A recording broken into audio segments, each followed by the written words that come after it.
Hi everybody, Arnaldo here, broadcasting from Fidelia's Frequency. Welcome to my channel.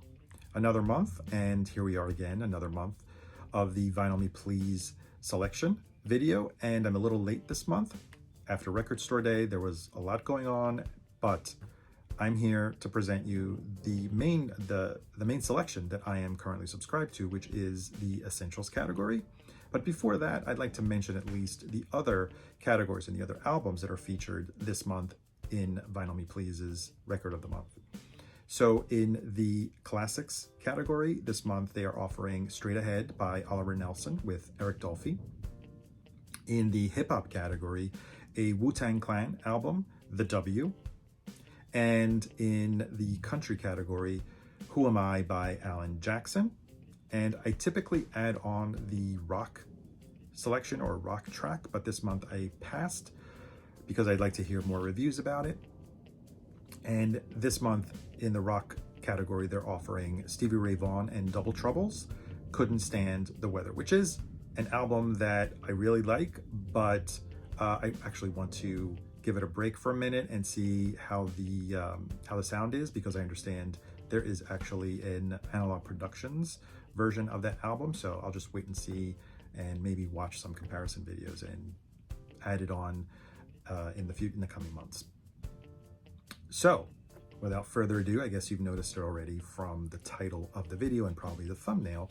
This month in the Essentials category, Vinyl Me Please is offering Harry Nilsson's Pussycats. And I guess we'll just show the packaging very quickly. As usual, we have the Obi, and the Obi tells us that it is the 50th anniversary. As a matter of fact, in August of 1974, that's when this album was released. Pressed on 180 gram, and the color vinyl that they chose here is called Mucho Mungo / Mount Elka, which is actually one of the tracks on the album, one of the original tracks on the album.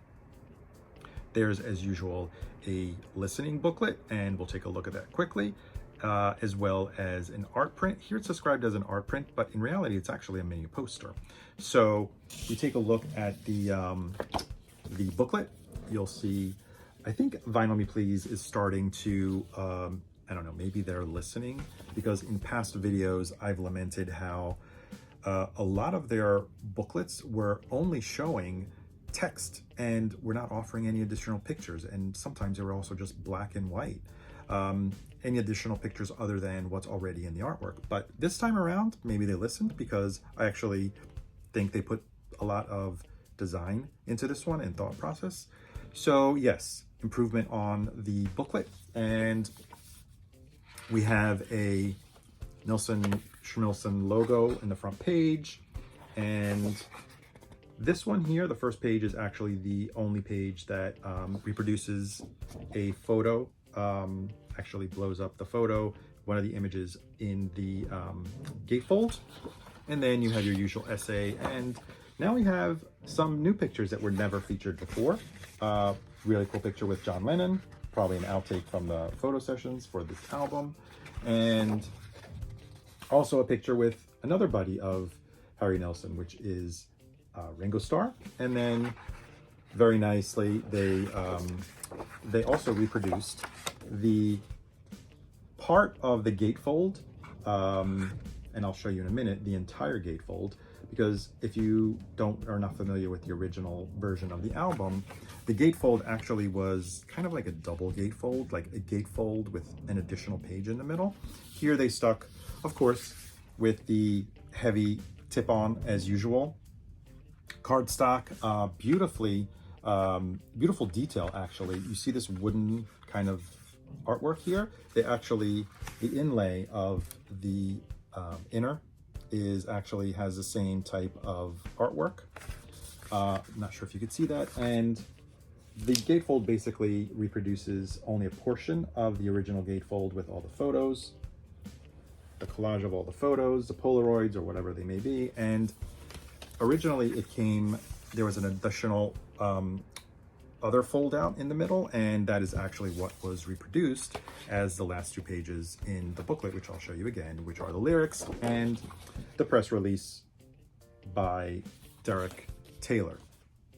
And then the only thing left to show you at this point is, well, actually two things are left to show you. The poster that I mentioned, which is not an art print, it's more like a 4-panel poster of Harry Nilsson, kind of like taking the play off of War is Over by John Lennon and Yoko Ono, and him butting in inside the poster, ripped open.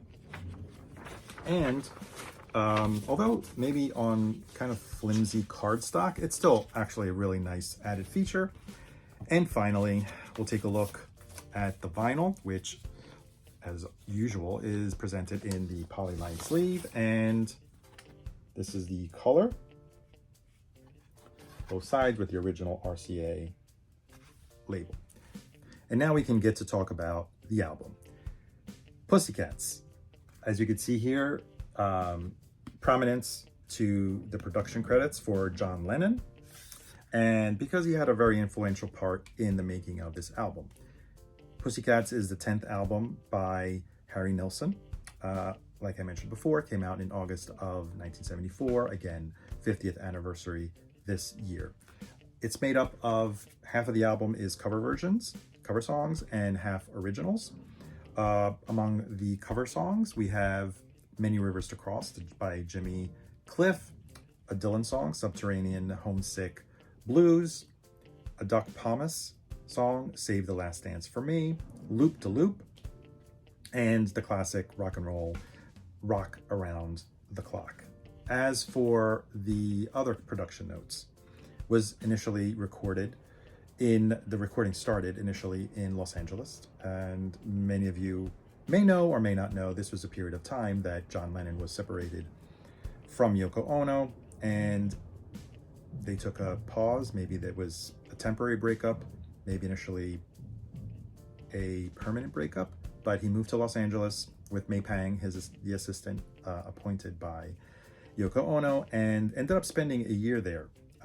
Maybe debauchery, alcohol, drugs, having a great time. And that's when he rekindled, or actually got much closer to Harry Nilsson.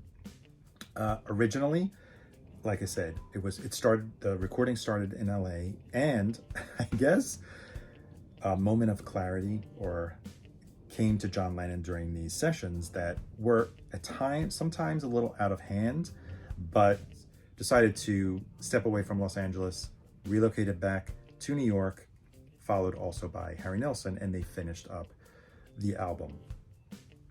The album, when it was presented as is to RCA Records, actually was an option. Option is Harry Nilsson's contract was up for a renewal, and originally it was supposed to be called Strange Pussies.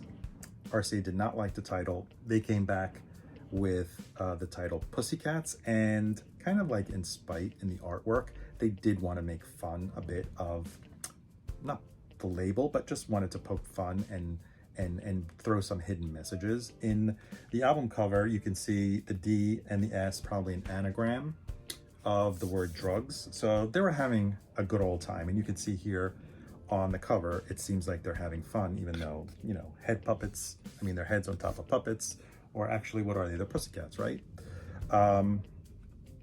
So John Lennon was instrumental in getting Harry Nilsson's contract renewed, kind of like hinting or promising maybe that he might sign to RCA.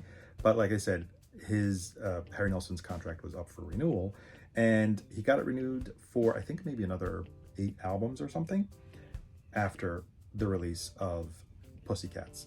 I was actually a little on the fence about getting it or swapping it for something else, but I went and listened to it because I wasn't familiar with it.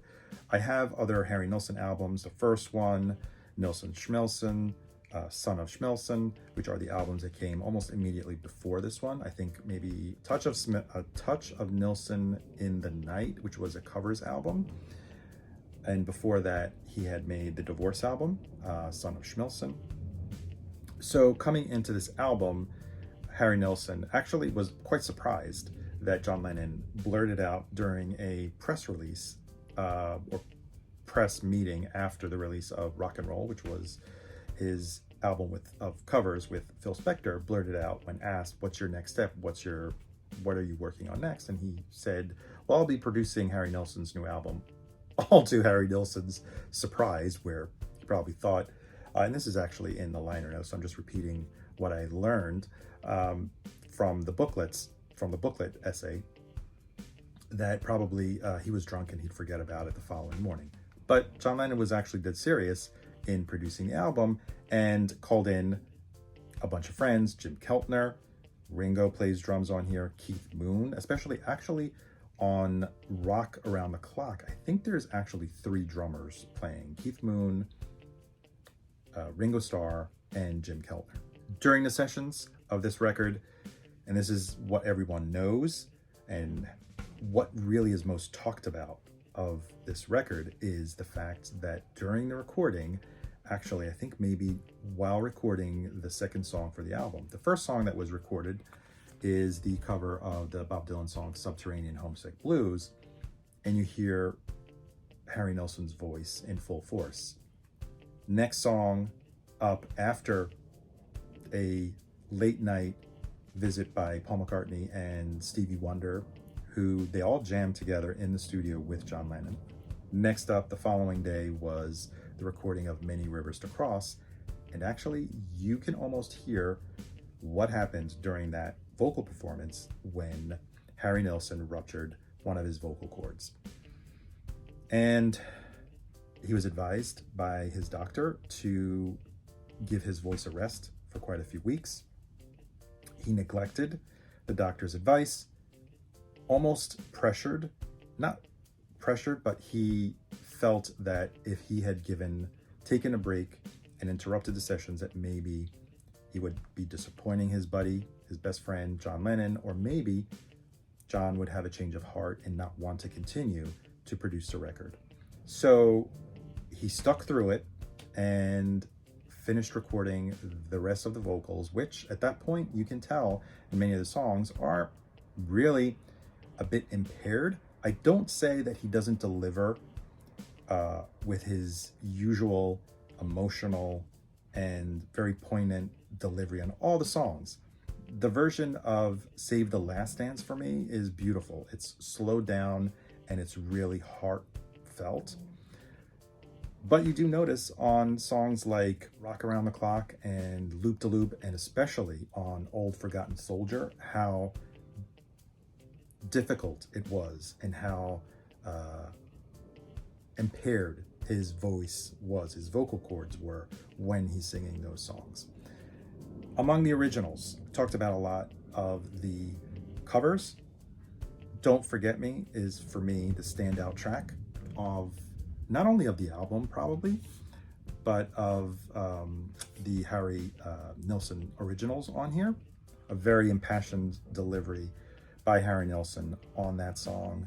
The song Don't Forget Me has been covered by other artists, also name-checked by Lana Del Rey, one of my favorites, in her latest album. It's a classic. All of My Life, another one of the notable originals on here, as well as the co-credit Mucho Mungo and Mount Elga with John Lennon, co-writers, and that is actually the name of the color of the vinyl. And all in all, I really enjoy this album. I get it. The feel, the atmosphere, the camaraderie, and the bond. That's what I notice, is what transpires is the bond between John Lennon and Harry Nilsson. Harry Nilsson's voice never sounded the same again after this album. The damage to his vocal cords without him resting, as the doctor prescribed, was kind of like irreversible. And unfortunately, even though he always delivered from a interpretation point of view, Harry Nilsson's pure and soulful voice was never really the same again. So, joyous album, delirious at times, and most of all, fun. That is the first word that a friend described the album when I reached out. What do you think about this album? When I was on the fence about getting it. Great selection of cover songs and originals by Harry Nilsson, so you can't go wrong. Vinyl Me Please selection of the month in the Essentials category, Pussycats, Harry Nilsson, produced by John Lennon. And if you only tune in for my Vinyl Me Please videos, I'll see you next month on the next Vinyl Me Please review video.